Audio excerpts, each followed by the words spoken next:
আল্লাহ মাফ করিয়া দেন। আল্লাহ পাক পরওয়ারদিগারে আলম ফরমায়, ও আমার মালায়েকা হল দুনিয়ায় জমিন যারা বান্দা আপনার জমিন ভাইয়া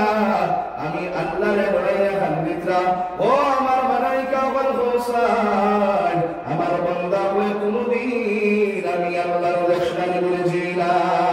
কোনদিন আমার জাহান্নামের আযাব এবং জাহান্নামের আগুন শুননি বলেছি না, কোনদিন মওত আপনার কবরের আযাব শুননি বলেছি না, কোনদিন মওতের যন্ত্রণার শুননি বলেছি না। আল্লাহ ফরমায় তাহলে আমার মালায়েকা বলগুলো আমার বান্দা হয়ে এইগুলা জিনিস না দেখিয়া এরা রূপে ঈমান আনিয়া রূপার উপরে ঈমান আনিয়া বিশ্বাস আনিয়া আমি আল্লাহ রাব্বুল আলামিন রে ডরাইয়া ডরাইয়া মজমার মধ্যে বইয়া কোরআনের কথা বলতে গিয়া বানানা ভারী বানাইয়া আনতে, ও আমার মালায়েকা বল আসমান থেকে জমিন পর্যন্ত যত রহমতের ফেরেশতা আছো তোমরা সারার সাক্ষী রাখিয়া মজমার মধ্যে বড়ওয়ালা খনেওয়ালা ভূমিওয়ালা সারা জীবনের গুনাহে আল্লাহ ফরমাত রাব্বিনা হিসাব মাফ করে দিবা সুবহানাল্লাহ। তাহলে মজমার মধ্যে মাফি পাওয়া যায়নি যে মাফির মজমা আসি কত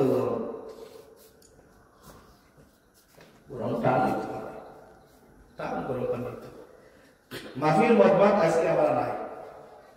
এখন উদাহরণ দিতাম স্যার আপনারা বুঝবার লাগে, যদি 48 নং ব্লক জামে মসজিদের সম্মুখে আজকে এই মজমা না লাগাইয়া ওরা বলে দিই মসজিদের পশ্চিম সাইডে যা বড় বন্ধ আছে দেখছি, ও বন্ধ যদি গিলা স্টেজ বানানি রাখতে পারে, ছোট মোটো এখন স্টেজ বানাই মানুষ উঠি যায় কেন, স্টেজ এখন বানাইয়া এলান করে দিন, এলানও রাখতে পারে। আজকাল মোবাইলের ফেসবুক একটা দিন আপনি বিজ্ঞাপন দিন বলে অমুক তারিখ সর্বদা 48 নং জায়গা যেখান আছে মসজিদের পশ্চিম সাইডে হৌ নাহিদা ফিল্ম বুয়া বা অন্য কোন গায়কা 48 নং ব্লক মহল্লাবাসীর নজওয়ান তো বাদর কথা ইটা এলাকার জমলা মত থেকে লাগাইয়া বালিরাম থেকে লাগাইয়া ডবহাত থেকে এটা কোনো নজওয়ান বাকি বানিয়ে নেওয়া জায়গা হইতো বুয়া লাগতো না বুয়া লাগে বসায় খাইয়া গাইরো খেলে পাইবা সে লাগাইয়া। কিন্তু যেহেতু আজকে মজমা কিনো লাগানো হয়েছে হাই অ্যানাউন্স করা হয়েছে, আমরা বলছি সারা বলছি কিতা লাগানো হয়েছে কোরআনের হাদিসের কথা হইবা, আলী উলামা হলাইবা, আল্লাহ পাকের কোরআন থেকে কথা হইবা, যে কোরআন আমার মূল সম্পদ ওখান থেকে বাঁচিবা। ওনার বাদে এখনো পর্যন্ত মানুষ বড় হইস ভুক লাগে। আমরা সারাই জানি আমরা হিন্দু ভাইকে পূজা করেন তাহলে গুড কিতাব সারা বানাইতে যাচ্ছ না, আসলিয়ত কত কান সারা জানো না, তারা বোঝা লাগলে মানুষ যে গুড কোন তার আই বেকার জায়গা হইল না, আর যেন আমার সব কিছু হওয়া যায় কোনো আপনার খালি সব তারা এটা দুঃখ খানা হইতে দুঃখ হইবার জায়গা আছে ও হয়েছে বেমার দাওয়াই না যাবো কইলাম ও বেমার কিটা আমাইছে আমরা করে করে বড় বড় কুলিয়ানটা আমাইয়া সব ধ্বংস করে বানাই রে বেমার ধরি না। এই বেমারের ধ্বংসর আমরা ধ্বংস রাস্তা করে আল্লাহ ধ্বংস হইতে আসি, বেমার তো পাই না বাবা শুনো কোরআন হাদিসের কথায় আমরা অ্যাকসেপ্ট করে না, এই দিলে কেন অ্যাকসেপ্ট করে না তার কারণ হইল আমরা যে দিল আর কল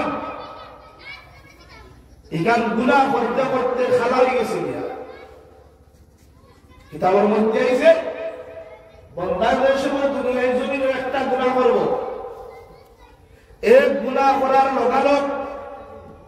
ও সিনা খান দিল কলবর মাঝে গিয়ে একটা খালা থাকবো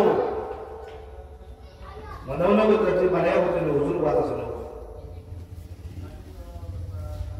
যে সময় দুইটা গুনাহ করব বান্দায়, দুইটা দাগ পাইব, যে সময় 100টা গুনাহ করব বান্দার দিলের মধ্যে কলবের মধ্যে গিয়া 100টা কানা দাগ বড় বড় বাবা। এমন অবস্থায় বান্দা সারা জীবন গুনাহ করতে করতে এক সময় বান্দার দিল আর কলবি কান খালা হয়ে যায়, কালো হয়ে যায়। যে সময় গুনাহ দিল আর কলবি কান কালো হয়ে যায়, সেই সময় বান্দার সম্মুখে কুরআন আর হাদিসের কথা বললে কুরআন আর হাদিসের বান্দাকে একসেপ্ট করে না, বান্দার দিলে কুরআন আর হাদিসের একসেপ্ট করতে পারে না। যে সময় দিল কান খালা হয়ে দিব, গুনাহ যে সময় খালা হওয়ার পরে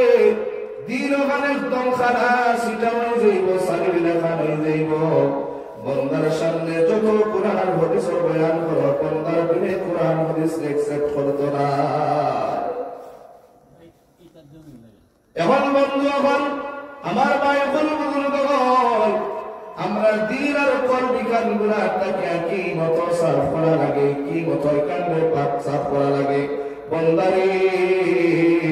আল্লাহর নবী ফরমান দিল কান গুনাহটাকে সাফ করবার একটা আছে, একটা মেডিসিন আছে, একটা ঔষধ আছে। কোন ঔষধ, কোন মেডিসিন, কোন আলাই আপনার দিল আর কলবের দাগ গুনার দাগ মিটাইতে পারে? নবী ফরমান